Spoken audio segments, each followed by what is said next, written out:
මට ආසයි ටික කවදා හරි දවසක් කියන්න ටැප්‍රොබේන් එකට ආපු සීදිවි නසා ගන්න ආපු පිරිස කොච්චරයිද? කී දෙනෙක් සීදිවි නසා ගත්තද? කී දෙනෙක් ජීවත් වෙනවද කියලා. ටැප්‍රොබේන් එකට ආපු අයගෙන් 6 දෙනෙක් සීදිවි නසාගෙන තියෙනවා. අතිශය කනගාටු වෙනවා මම. හේතුව මට මොකක් හෝ දෙයක් වුණ වෙනින් කරන්න බැරි වෙලා තියෙනවා. 60ක් විතර එහෙම බේරලා. හරි. ඉන්සාවා මට ඉඩ දෙනවා නම් වෙලාවක් දෙනවා නම් එයා සීදින සාගන්න ගියේ මොකක් හරි එක උදාහරණයක් කියන්න කිව්වොත් ඔයා. කියන්න. මට පුළුවන් තෝරාගත් එක උදාහරණයක් කියන්න ඔය ජෙනරේෂන් එක ගැන. හරි. ඒ දරුවාගේ නම කියන්නේ නැහැ. හැබැයි සිද්ධියට සම්බන්ධ අනිත් අයගේ නම් ගාමිට කියනවා. මොකද සාක්ෂිකාරයෝ ටික ඉන්නවා. කොවිඩ් කාලේ. කැම් බීම අඩුයි. එළියට යන්න බෑ. දොරවල් කලින් වහනවා. ටැප්‍රොබේන් එක ඇතුලේ මමයි මං ෂෙයා කරගන්න එක්කෙනා කවුරු හරි. එයයි මායි විතරයි ඉන්නේ ටැප්‍රොබේන්.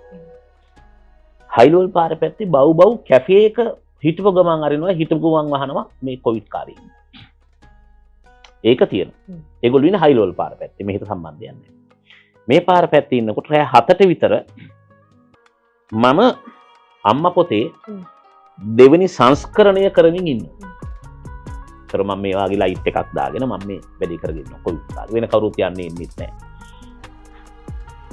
මම මෙතන ඉන්නකොට රෑ 9ට විතර කෑම කන්න මට කවුරු හරි උදව් කරන කෙනෙක් කියාට ඒ කාලේ මොකක් කවුරු හරි කෙනෙක් මාව ෂෙයා කරගන්න කියලා කතා කරාම මට පේනවා ටැප්‍රොබේන් එකේ ඉස්සරහා තියෙන සෝෆා එකේ ගෑල් ළමෙක් නිදි. මම කවුද කියලා. ඒතර මට කියනවා මේ නෑ 7ට විතර ආවේ දැන් පැය 2ක් විතර ඇති. එයා දොට්ට ගහලා ඇව්වා මට ටික වෙලාවක් මෙහි ඉන්න පුළුවන්ද කියලා. මොකද එහෙම ඕන් තරම් මෙතෙන්ට එනවා. කවුරු හරි අමුත් එක්ක එනකම් පෙම්වතා එනකම් පෙම්වතිය එනකම් සිගරට් එකක් බොන්න සමහර ලාවට. තමයි බියර් එක අරන් ආවිල්ලා පොතක් කියවන්න ඕන් තරම් එනකොට ටැප්‍රොබේන් කියන්නේ එහෙම තැනක්. එහෙම ආපු එක්කෙනෙක් එයාට නිින්ද ගිහිල්ලා. කොතනද? අර සෝෆායි. 9ට විතර. මම කතා කරගම එයා නැගිටිනකොට මම දැක්කා අර මේ එයාගේ බෑග් එක සෝෆා එකේ තියෙන ඒකේ තමයි නිදි මේලා. දැන් මම හැඩරුව කියන්නම් ඈ මම දැක්ක ගම. අවුරුදු 22ක් විතර වෙනුමයි. ඔය මනෝහරිගේ දැන් තියෙන කොණ්ඩේ ගන්නට කොණ්ඩේ කපලා. චුට්ටක් චබි කෙල්ලේ. ලස්සනයි දැක්කම. අර ෂෝ කෙල්ල කිය චබි කෙල්ලේ. මෙහෙම නැගිට්ටා. නැගිට්ට ගමන් මම පළවෙනි ප්‍රශ්නේ ඇහුවා. පුතා ඔයා මොකක් හරි ප්‍රශ්නයකට දෙන්නේ කියලා. උත්තරේ හරි කරලා. ඔව්. මොකක් මෙහෙන්නකෝ. දැන් අපේ කෑම් මේසේ මම අර සංස්කරණය කරන තැන බව් කැෆේ එකකින් ගෙන ආපු රොටි අරවා මේවත් තියලා මොකක් හරි හොද්දක් එක දැන් කන්න හදනවා. දැන් මම ඊළඟ ප්‍රශ්නේ ඇහුවා. දවල්ට කෑවේ නෑනේ? නෑ. උදේ කෑවෙත් නෑනේ? නෑ. ඊයරත් හරියට කෑවේ නෑනේ? නෑ. කමුද? කමු. මරු කෙල්ල දැන්. කයි වාරු ගහන්න උත්තර දෙනවා දැන්. අනිත් එක ඒ උත්තර ඇතුලේ තියනවා නේද මනෝහරි පොඩ්ඩක් නිකන් මට හැන්ඩල් වෙන ගතියක් තියෙනවා නේද? අසනීපෙන්. ඔව් ගැටලුවක් නෑ. දැන් ඊළඟ ප්‍රශ්නේ අහනවා. කොහේ ඉඳන්ද ආවේ? හොස්පිටල් එකෙන් පැනලා ආවේ. කොහෙද හොස්පිටල් එක? පේරාදෙනි. මොකේද ආවේ? කෝච්චිය. කොහෙද යන්නේ? නෑ මම මේ හොරණ කැම්පස් එකේනේ සෞන්දර්ය විශ්වවිද්‍යාලය. ශ්‍රීපාලි ඒකනේ. මම ඒ කොල්ල හම්බ වෙන්න යන්න කියලා ආවේ. මට කොහොරද හිතුණා ඌ හම්බ වෙන්න ඕනේ නෑ කියලා. මම කොහොරින් බැස්සා. මම කොහොම මෙහෙ ආවේ? මම කොහොම මිනිස්සු දැන් මම කතා කරනවා ටැප්‍රොබේන් එක හොඳ තැනක් කියලා නෙවෙයි රටේ තියෙන ආරංචියේ තියෙන්නේ. මෙතන කුඩු ගහනවා, ගංජා ගහනවා, රත්යාදුකාර වෙනවා. ආපෝ දරුවෙකුට යන්න හොඳ තැනක් නෙමෙයි කියලානේ. ඔයා මෙතෙන්ට ආවේ. හරි අනාරක්ෂිතයිනේ. මම ඒ නිසාම තමයි ආවේ. දැන් පොඩි ඒ උත්තරවල මනෝහරට අහු වෙන වෙන්ටි අපි අර රැඩිකල් කියලා කියන හිතියේ වෙන කෙනෙක්. දැන් ඉන්නේ. දැන් කෑවා. මං දැන් කෝල් එකක් ගන්න හදනවා මෙයාගේ ෆෝන් එකෙන් දෙමාපියන්ට හරි කාට හරි. මං කොහේ මේ පුතා ෆෝන් එක නෑ මං ඒකේ මේ සිම් එක කාලා තමයි විදිය ගත්තේ. මේකේ ඇවිල්ලා සිම් එක කාලා තමයි අර ගෙනාපු බෑග් එක තියලා බුදියෙන් තියෙන. අර පිටිපස්සෙන් දාගෙන බෑග් එක මොකක්ද එකට කියන්නේ මේ බෑක් පැක් එක. සූස් දෙකකුත් දාගෙන. මං ඊළඟ ඇහුවා දැන් මේකට මාස්ක් එකක් නැහැ. දැන් මම බයයි කොවිඩ් හැදෙයි කියලා මට. ඇයි යකෝ මේකී හොස්පිටල් එකෙන් පැනලා ඇවිල්ලා. දැන් කතාවක් කියනවා මගදී හොස්පිටල් එකේ එනකොට කෝච්චියේ වනමාසල හරියට මට මතකයි නේද වනමාසල හරියේදී කලුවරේදී මේ ලයිට් නැති කෝච්චි පිටියකට මොකක් හරි සිද්ධියකදී මෙයාට මොකද්ද පීඩන එකට පත් කරන්න හදලා කවුරු හරි පිරිමියෙක් එයාගේ වචනේ කුඩ්ඩෙක් කියලා එයා කිව්වා. ඌට ගහලා ස්ටේෂන් එකට දාලා මිනිස්සුන්ට අල්ල දීලා ආයේ කෝච්චියෙන් නැගලා මේක ඇවිල්ලා තියෙනවා. මේ ගෑල්ලම. මොකක්ද මෙහෙම යනවද? ඔව් මම මෙහෙම යාපනයේ ගිහිල්ලා තියෙනවා. මම එකපාරක් පල්ලියකට ගියා මට නවතින්න තැනක් හොයන්න මම පාම් එකකට ගියා මම එහෙම යනවා. ඒකට ගමේ කියන්නේ ඔල්මාදේ විදිනවා කියලා. ගමේ වචන. දැන් මේ කෙල්ල මට එකක් දැන් ටැප්‍රොබේන් එකේ ඉස්සර වගේ නම් තියාගත්තා. ඒක මොකද රැයිලු වෙනකන් ළමයි ඉන්නවා මිනිස්සු ඉන්නවා. හරි ශිෂ්ට සම්පන්න පිරිසක් ටැප්‍රොබේන් එකට ඇවිල්ලා ගිහිල්ලා තියෙනවා. ඒගොල්ලන්ට බාර දීලා ඉන්න පුළුවන් කමක් තියෙනවා. දැන් මට තියාගන්න බෑ එහෙම කවුරුත් මෙතන නැති හින්දා. මං ටක් ගාලා මොළ සෙනවිරත්නට කතා කරා. ඔන්න මං අර ළමයාගේ නම නොකියුවට මං කතා කරපේ කෙනා සාකි ගරුවා. මං කව මොලා මචං මෙහෙම කෙනෙක් ඇවිල්ලා ඉන්නවා. බොරු ගමක් කියමුකෝ අපි නිකන් ඒ ළමයා ඉන්න පළාත නෑ. ඉති සමහරාමී ඉන්නා. මොකද කරා? දැන් මොලා දන්නවා මං අමාරුයි වැටෙනවනේ.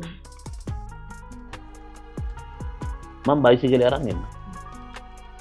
මෙයා මං මොලාලා ගෙදර ගිහිල්ලා තියාගන්න. හරි. දැන් මට විශ්වාසවන්ත පිරිමියාගේ. මං හා කියලා තියලා මට ආයෙ කල්පනා වුණා. යකෝ මොලාගේ ළමයා පුඩීනේ. චූටිනේ. මේකිට කොවිඩ් නම්. දෙයක් නේ. මං ආයෙ කෝල් කළා. නෑ මචං මොලා ප්‍රශ්නේ හරි. හරි නෑ හැබැයි කිව්වා. දැන් කාටද කතා කරන්නේ? දැන් කවුරු හරි මේ ටැප්‍රොබේන් එකට ගෑල් ළමයි දෙතුන් දෙනෙක් මෙහි යන අය. අපි තුමු මනෝ හරි හේවා වසම් කියලා මගේ ආදී. එන මනෝ හරි මෙහෙම එකක් වුණා. පුත් මන් දන්නවා මට හිමු උදව් ඉතිහාසෙ කරලා තියෙනවා. ඒ වගේ මම කතා කරනවා අචිනි රාමනායක. අචින් දැන් ඩුබායි වල ඉන්නේ. සාක්ෂිකාරී. මම කෝ අචිනි ඔයාට බැරිද පුතේ අද රැයට ටැප්‍රොබේන් එකකින් එන්න. එන්න නම් පුළුවන් සර් මං ඔන්ලයින් වැඩ කම්පියුටරේ ගලවලා ඒ ටික ගහ ගන්න මට තේරෙන්නේ නැහැ.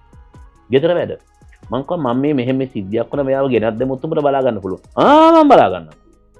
මං දැන් වාහනේ මේ ළමයාව දාගෙන මාව ෂෙයා කරගන්න එක්කෙනත් මගේ වාහනේ දාගෙන අපි තුන්දෙනා යනවා දැන් රාජගිරිය පැත්ත අචින්ද මම රහසින් කිව්වා මේ කියන්නේ ඉඳ තියෙනවා පයින් ගහලා ඇතුලේ තියාගෙන හෙට උදේ එක්කවරේ.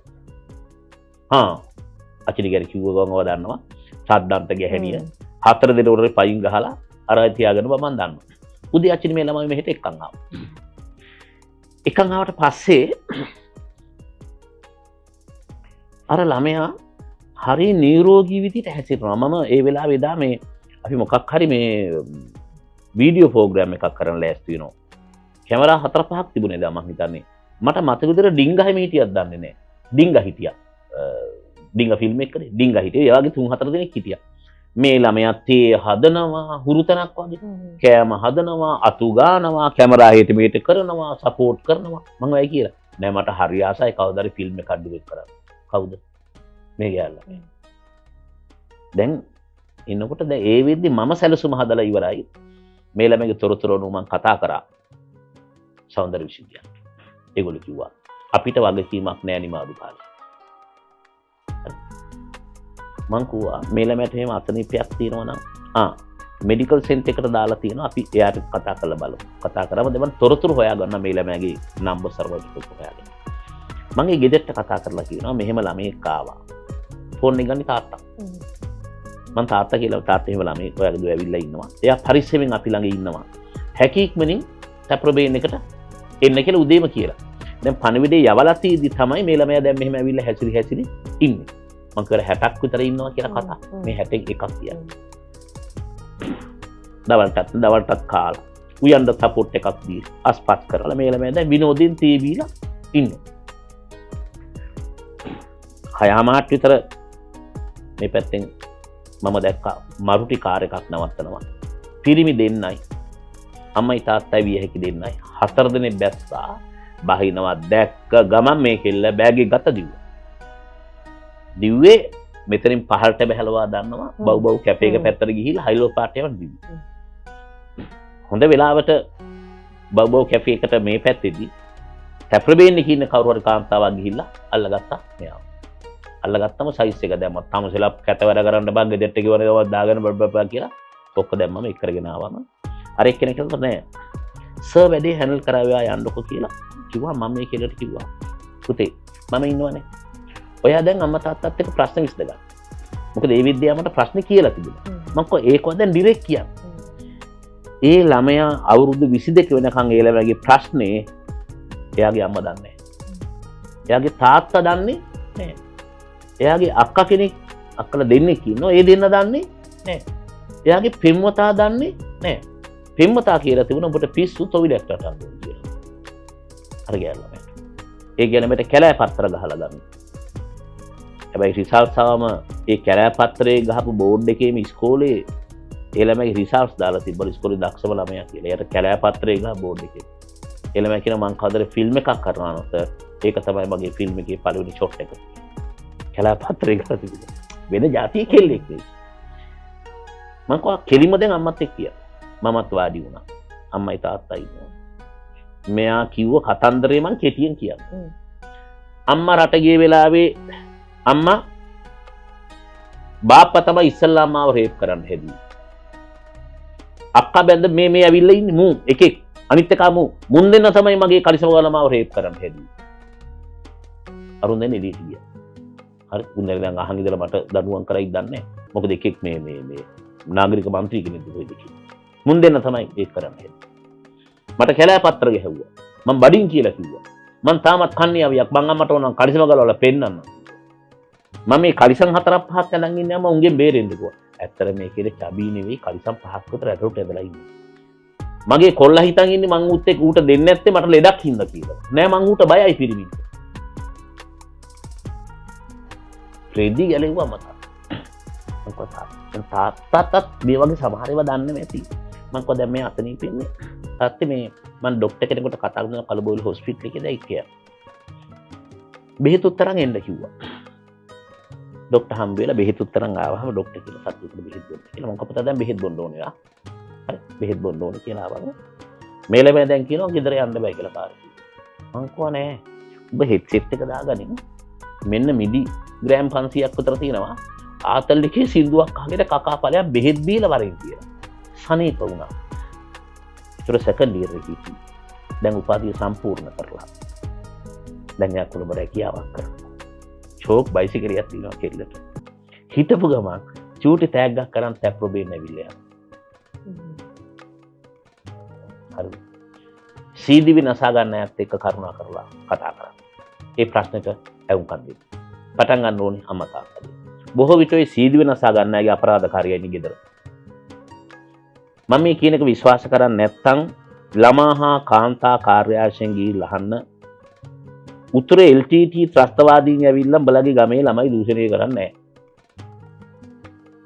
ඇමරිකාවේ CIA එකෙන් ඇවිල්ලා ලෝක කරන්නේ නැහැ. ඉන්දියාවෙන් තමිල්නාඩුවේ මූදි පිදුනගෙන ඇවිල්ලා බලගේ දර ළමයට විනාශයක් කරලා නැහැ. මොකද උඹලා හතුරු කියලා හිතන් ඉන්නේ Google එක සහ උන් ටික. ගෙදර ඉන්න තාත්තගෙන් දරුවා ප්‍රවේශම් කරගන්න. බාප්පගෙන් ප්‍රවේශම් කරගන්න. මාමගෙන් ප්‍රවේශම් කරගන්න. ශිෂ්‍යත්ව පන්ති ගියාම ගුරුවරයාගෙන් ප්‍රවේශම් කරගන්න. පල්ලියට ගියාම ෆාදර්ගෙන් ප්‍රවේශම් කරගන්න. පන්සලට ගියාම ප්‍රවේශම් කරගන්න. මොකද ඔය දරුවන්ගේ බොහෝ අපරාධකාරයා ගෙවල් ළඟ ඉන්නේ. පවුලෙම ඉන්නවා. අසල්වැසිය වෙන්න පුළුවන්. ඥාතිය වෙන්න පුළුවන්. ඔව් ඒක හරි. ගුරුවරයා වෙන්න පුළුවන්. ගුරුවරයා වෙන්න පුළුවන්. තාත්තා වෙන්න පුළුවන්. පාප්පා වෙන්න පුළුවන්. අයියා අක්කා වෙන්න පුළුවන්. ටීචර් වෙන්න පුළුවන්. අයි බිකී තියෙන්නේ. අවුරුදු 16 පිරිමි ළමයාව 60 වතාවක් ගෙනිච්චලු රෙස්ට් හවුස් එකට ඉස්කෝලේ ටීචර්. ඔව් මන් දැක්කා. මේක මේ ඩිංගික මේ ගෑනු පිරිමි ප්‍රශ්නයක් නෙවෙයි. ඒ නිසා දරුවව රැකගන්නේ ආයෙත් දැන් අධ්‍යාපනය. පළමුවත් දෙවෙනුවත් එඩියුකේෂන්.